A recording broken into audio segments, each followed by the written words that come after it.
Dušan Kosič, nova pogodba, podaljšanje z nogometnim klubom Celje za dodatne 3 sezone po 2 že opravljenih v Knežjem mestu. Kakšni so prvi občutki, kako ste zadovoljni? Hvala klubu za zaupanje, da lahko opravljamo svoje delo.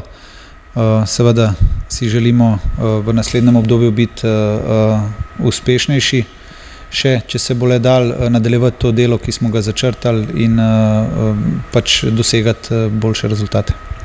Dušan, uspeli ste tudi nekoliko razširiti trenerski strokovni kader, pomagal vam bo med drugim tudi Robi Koren. Kakšno bo to sodelovanje? Torej vse v smislu, da omogočimo fantom boljše pogoje. Klub dela tudi na temu, da se pogoji za treninge še izboljšajo. Ekipa je relativno mlada, potencial je znotraj tega in želimo si nadaljevati po tej poti. Celje v 4 sezonah zapored na 5. mestu, 2-krat tudi pod vašo taktirko. Kakšne cilje ste si zdaj zadali za to 3-letno obdobje? Torej, kot sem rekel, želimo si nadaljevati po tej poti, želimo te fante, ki kažejo nek potencial, še razviti v boljše igralce.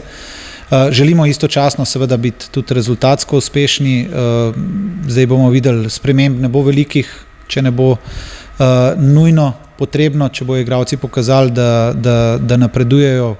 Mi verjamemo v njih, s tem kažemo, da igralski kader se ni kaj dosti menjal in bo v prihodnosti tudi bojo dane priložnosti mlajšim igralcem iz celjske nogometne šole. Torej, želimo nadaljevati po tej poti. Dušan, hvala in še naprej veliko sreče v Celju. Hvala tudi.